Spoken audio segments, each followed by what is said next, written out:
untuk melaksanakan puasa pada siang harinya. Gitu. Ya.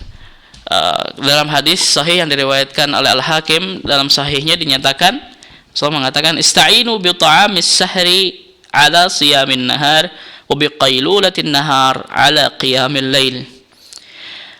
Makan sahurlah kalian agar lebih kuat pada dalam menjalani puasa pada siang harinya. Ya, dan tidur sianglah kalian agar kalian lebih kuat dalam menunaikan salat tahajud. Ya. Nah, sahur ini sangat disunnahkan oleh Rasulullah SAW meski hanya ya meminum air, gitu. Ya, tetapi yang perlu digarisbawahi pada sahur ini terkadang kita lupa untuk meniatkan sahur ini untuk ibadah kepada Allah Subhanahu wa taala. Terkadang kita hanya menjalankan sahur ini, kita bangun tidur, kemudian makan ataupun minum dengan tujuan hanya untuk menguatkan diri kita supaya kita kuat menjalani puasa pada siang harinya tanpa meniatkan ini sebagai ibadah. Lagi-lagi niat menjadi satu hal yang sangat penting bagi kita. Ya, bahwa ketika kita meniatkan sahur untuk ibadah, ya, maka pahala ibadah sahur itu juga akan kita dapatkan. Ya, apabila kita tidak meniatkannya untuk ibadah, hanya sekedar makan dan minum, ya, maka tidak ada nilai ibadahnya di mata Allah Subhanahu wa taala. Ya, yang perlu kita garis bawahi adalah berniat pada Allah Subhanahu wa taala pada sahur itu untuk ibadah. Ya.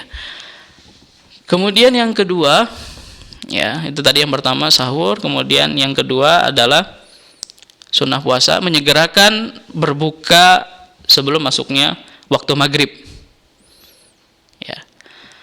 Namun tentu penyegeraan berbuka puasa ini kita lakukan setelah kita yakin bahwa waktu maghrib itu sudah datang.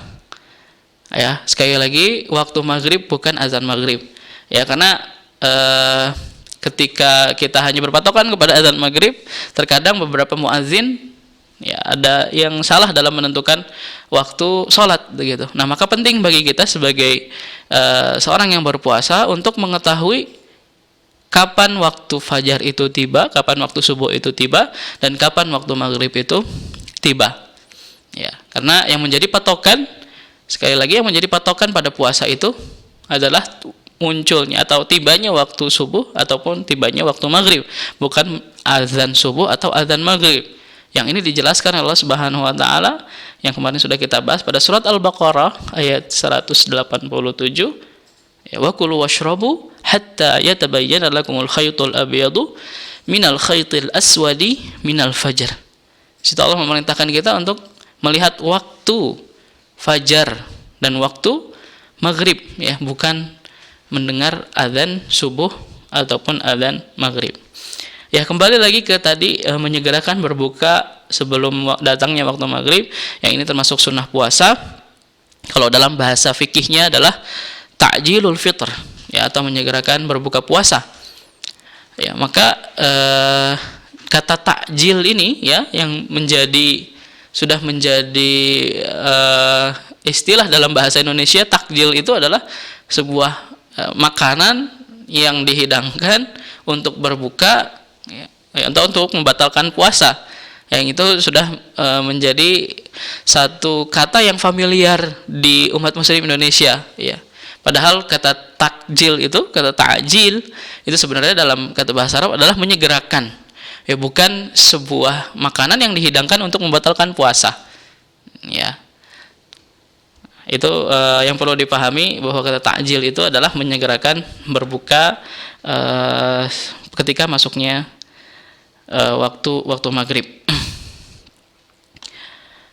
Kemudian berkaitan dengan ini, lalu pada buka puasa ada beberapa sunnah-sunnah yang dianjurkan oleh Rasulullah SAW untuk kita lakukan. Di antaranya Rasulullah SAW mengatakan, "Idza kana ahadukum sha'iman falyuftir 'ala tamr.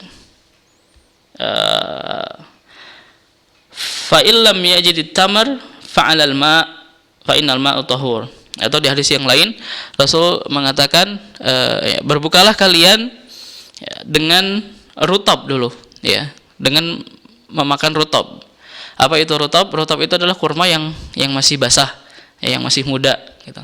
Kalau tidak ada rutab, maka menggunakan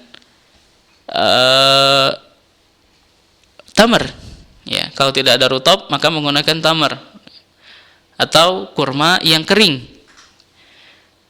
Nah, lalu bagaimana kalau tidak ada tamar? Nah, maka kita berbuka puasa dengan menggunakan air minum saja atau air putih saja.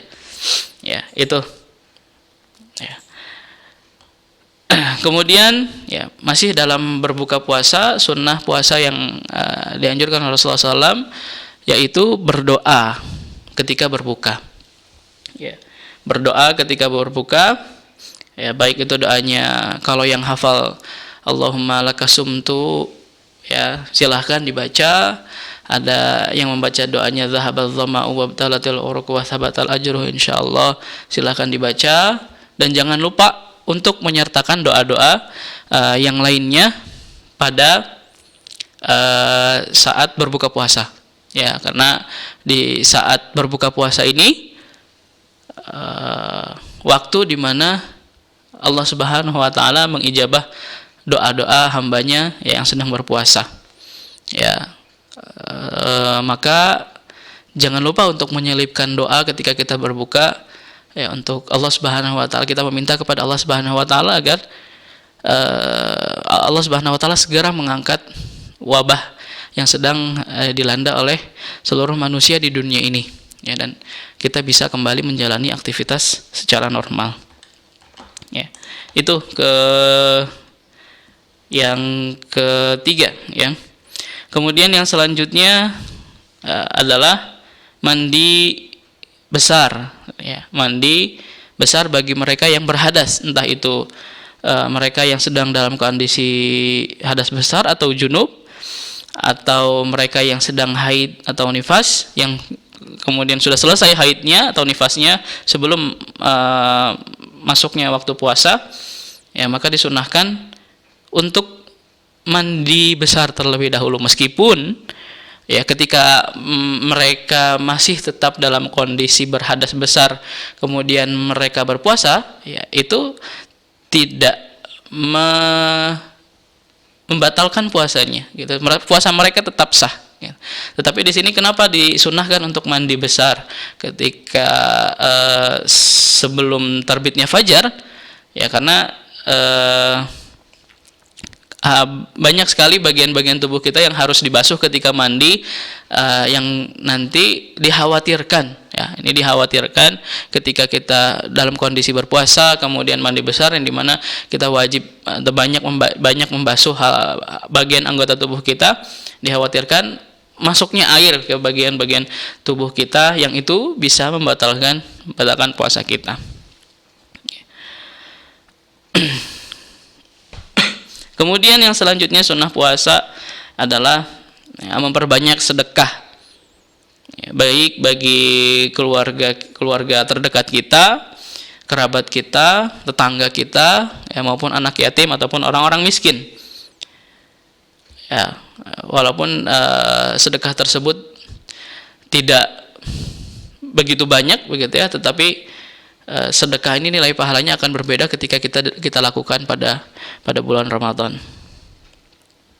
Kemudian ini khusus untuk para kaum ibu, ya, yang biasanya di dapur.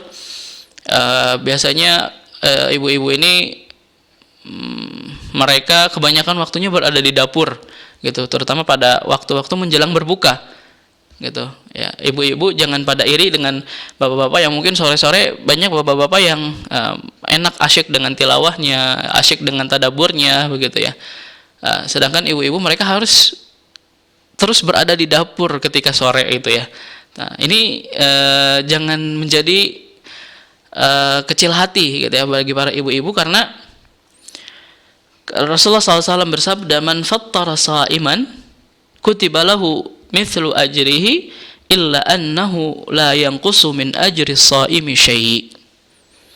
Ya, Rasulullah SAW mengatakan, barang siapa yang memberi makan atau memberi buka puasa kepada seseorang yang berpuasa, maka dicatat baginya pahala seperti orang puasa itu tanpa mengurangi sedikit pun pahala orang yang berpuasa tersebut. Nah, ini bagi para ibu-ibu gitu ya.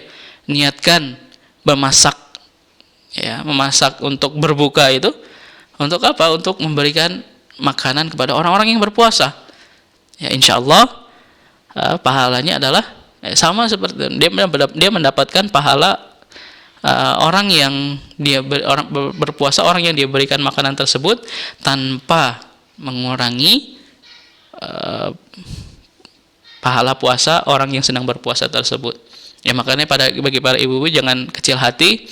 Ya, sesungguhnya masaknya mereka di dapur menjelang berbuka itu bernilai ibadah di sisi Allah Subhanahu wa taala.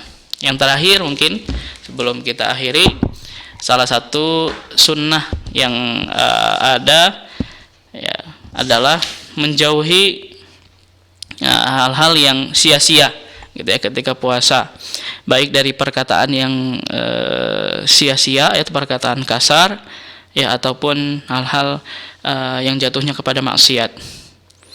Rasulullah SAW mengatakan, man lam yada' qawla zuri wal amala bihi falaysa lillahi hajatun fi an yada'a ta'amahu wa syarabahu. Barang siapa tidak meninggalkan perkataan dosa dan perbuatan dosa, maka tidak ada pahala yang didapatkannya dengan meninggalkan makanan dan minumannya. Nah, di sini Rasulullah SAW mewanti-wanti ya, ketika kita berpuasa kemudian lisan kita tidak dijaga ya dari hal-hal yang buruk seperti mengejek orang lain, menggibah ya, atau berkata dosa atau melakukan perbuatan dosa, maka seakan-akan kita menahan diri untuk tidak makan dan minum atau untuk melakukan hal-hal yang membatalkan puasa itu ya, itu tidak ada apa-apanya di mata Allah Subhanahu wa taala. Di hadis yang lain Rasul mengatakan, rubba sha'imin hadzuhu min siyamihi al-ju'u wal atashu wa rubba qa'imin hadzuhu min qiyamihi as-sahru. Betapa banyak orang yang berpuasa dengan puasanya hanya mendapatkan rasa lapar dan dahaga saja, dan betapa banyak orang-orang yang hanya melakukan salat tahajud hanya mendapatkan rasa kantuk saja. Ya, maka jangan sampai ibadah puasa yang kita jalani ini hanya bernilai sia-sia di mata Allah Subhanahu wa taala hanya karena kita melakukan hal-hal yang dibenci Allah Subhanahu wa taala. Mulai dari berkata sesuatu yang tidak pantas, berkata sesuatu yang kasar, berkata sesuatu yang bohong, atau melakukan maksiat-maksiat ketika kita melakukan puasa. Baik, itu mungkin beberapa hal yang menjadi sunnah-sunnah pada puasa ini. Sebenarnya masih banyak sunnah-sunnah puasa yang kita bisa lakukan. Lagi-lagi sunnah ini kita lakukan untuk apa? Untuk menyempurnakan ibadah wajib kita, yaitu puasa. Ya, maka dengan kita menjalankan ibadah-ibadah yang sifatnya sunnah ini, harapan kita puasa yang kita lakukan ini menjadi puasa yang sempurna di mata Allah Subhanahu wa taala. Mungkin ini yang bisa saya sampaikan pada kesempatan hari ini. Aku qauli hadza, astaghfirullah li wa lakum. Assalamualaikum warahmatullahi wabarakatuh.